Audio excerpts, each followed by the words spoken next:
La diabolisation fascistoïde des médias, elle a toujours existé. Et il est important de la resituer dans le devenir de l'histoire mondiale.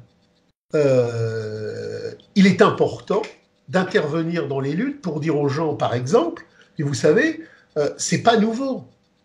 Quand Trotsky a fait massacrer les marins de Kronstadt, pour pouvoir avoir à la fois sa conscience pourrie, tranquille, et un instrument de monopolisation et d'organisation des flics de la Garde Rouge, on a dit, vous savez, les marins de Kronstadt, c'est des gros salauds de fachos, c'est des gardes blancs.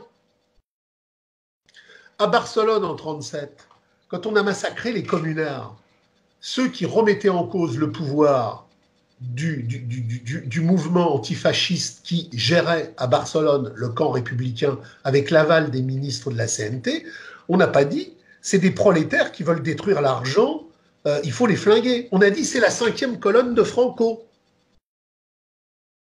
Et aujourd'hui, sur les ronds-points, vous avez plein de prolos de base qui ont très très bien compris. Alors, le premier à avoir placé le mot remplacement, c'est pas un intellectuel de droite égaré et bohémien des années 2000. C'est Karl Marx dans Le Capital en 1868, quand il produit la 7e section, chapitre 25. Il emploie le mot remplacement. Il dit, dans la dialectique aliénatoire du Capital, on remplace les femmes par les hommes et on remplace un prolétaire d'ici par 3 prolétaires de là-bas. Et les hommes par les femmes. Et les hommes par les femmes, parce que oui, les hommes par les femmes, c'est la même chose. C'est-à-dire qu'on a mis les femmes au boulot, non pas pour les émanciper, mais pour les émanciper dans l'aliénation de la marchandise. C'était une bonne affaire pour le capital. Et aujourd'hui, depuis 1968, et la grande peur patronale de la grève sauvage, on a fait venir des millions et des millions d'immigrés qui bossent ou qui bossent pas, mais c'est un remplacement de population. Mais ce remplacement de population, il faut l'analyser du point de vue de la lutte de classe. On ne peut pas parler de la lutte de classe si on ne parle pas de l'immigration, et on ne peut pas parler de l'immigration si on ne parle pas de la lutte de classe. Aucun problème, tel qu'il est posé en questionnement, ne trouve sa solution en réponse si dans ce monde-là, on ne comprend pas que ça doit être rapporté à la lutte des classes. Si aujourd'hui, j'ai un correspondant qui me disait que les dernières modalités d'aide aux jeunes migrants mineurs vont porter pour l'année 2019 à 2 milliards d'euros. Le capital n'aime personne. Le capital n'aime que lui. Et le capital, quand il donne 1 centime à un individu, c'est parce qu'il le valorise dans son business plan de fétichisation, d'aliénation, de servitude et de domestication. Si aujourd'hui le capital, dans le cadre de la crise des Gilets jaunes, donne 2 milliards d'euros pour accueillir des migrants mineurs, au lieu d'augmenter la retraite des prolos les plus miséreux, c'est qu'il y a un enjeu stratégique. Le capital, il n'aime pas plus les migrants que les retraités prolétaires. Le capital, il aime ce qui valorise sa valorisation. Donc le capital, quand il décide d'allouer ces 2 milliards, alors je précise que les 2 milliards, c'est de la plus-value prolétarienne extorquée. Quand l'État donne quelque chose, qu'est-ce qu'il donne? Il donne la plus-value prolétarienne extorquée.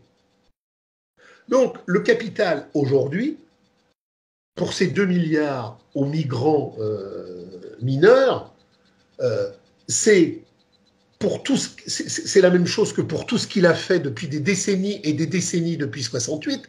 Le capital a fait un investissement de long terme du point de vue de la lutte des classes. Est-ce que l'immigration sert la lutte de classe du point de vue du prolétariat, ou est-ce que l'immigration sert la lutte de classe du point de vue du capital? Le capital a répondu. Si l'immigration était quelque chose de dévastateur pour la stabilisation de la dictature despotique du capital, il y a très longtemps que les frontières seraient fermées. Le capital n'organise, ne planifie, ne valorise et ne généralise que ce qu'il renforce. Donc le capital répond par lui-même. C'est ce que dit Marx, il ne faut pas être débile. Le capital nous dit lui-même ce qu'il préfère.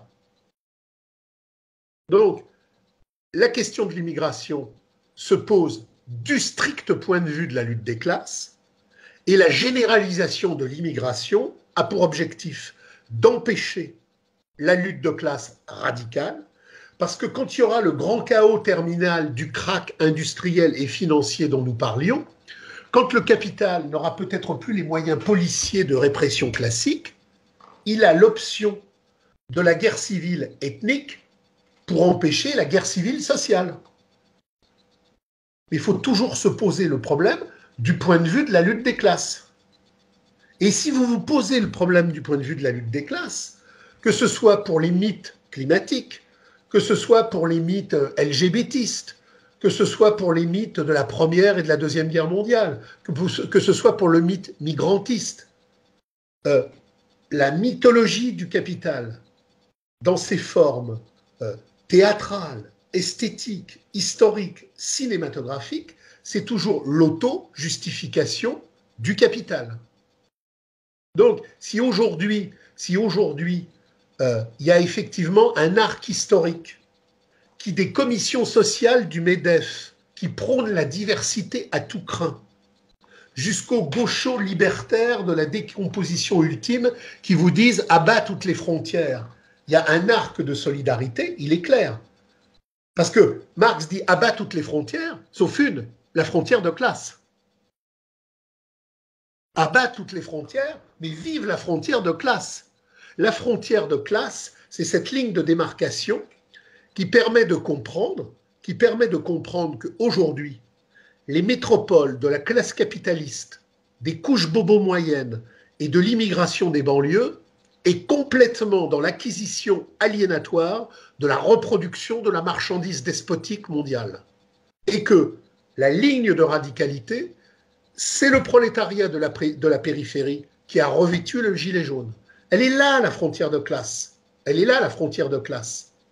Et quand les médias justifient la répression intensive contre les gilets jaunes éborgnés, arrêtés, cognés sans fin, et que de l'autre côté, on a constamment une légitimation esthétique, musicale, etc., sur ces banlieues de la diversité, on voit bien qu'il y a une ligne de classe. Les banlieues de l'immigration sont un instrument de reconduction de l'aliénation consommatoire, et la périphérie des prolos, des pauvres beaufs méprisés, c'est la ligne de classe. Donc, si vous voulez, quand Marx dit que le capital est un hiéroglyphe aliénatoire, c'est pas un hiéroglyphe aliénatoire totalement hermétique et totalement ésotérique.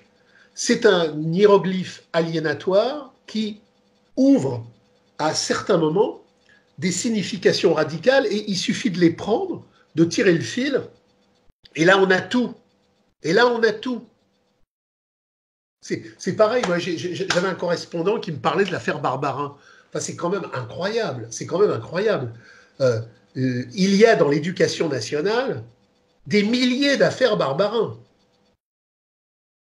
On a dernièrement une cinéaste israélienne qui vient de sortir un film qui s'appelle M et qui nous brosse un tableau de la pédophilie dans la société israélienne orthodoxe qui est absolument à des années-lumière du barbarinisme. Barbarin, depuis 6 mois, nuit et jour, sur tous les médias, on flingue Barbarin. Mais pourquoi on flingue Barbarin? Parce que Barbarin, malgré toutes les aliénations de l'Église, malgré tous les côtés réactionnaires et lamentables qu'il y a dans cette structure qui a effectivement dénaturé la subversion du Christ pour en faire un truc gentillet institutionnel, il a eu le malheur, à un moment donné, où la marchandisation intensive du capital, des corps, des ovules et du sperme se mettait en marche, de condamner les dérives de la PMA et de la GPA. Donc Barbarin est devenu une cible du capital dans sa modernisation marchande, et Barbarin depuis 6 mois, c'est tir au fusil, tir au canon, tir à la mitrailleuse, tir à la baïonnette. Mais rien n'est anodin. Tout ce qui se passe dans les médias de la reproduction du capital dit la servitude qui veut se recomposer. Et c'est là où le mouvement des Gilets jaunes est sublime. Il est sublime. Grâce au mouvement des Gilets jaunes, la dictature de tous les conformismes médiatiques du capital est mort. Les Gilets jaunes ne vous disent pas, comme en 68, après 68, vous aviez des mecs qui vous disaient « Ah ben moi, j'écoute plus France Inter, j'écoute Europe 1 ». Un gilet jaune, aujourd'hui en 2019, il vous dit « J'écoute plus rien, c'est de la merde. Et quand j'écoute pour me documenter comment la merde s'organise. » La croyance mythologique dans l'appareil médiatique du fétichisme de la marchandise est morte. On a fait un pas incroyable.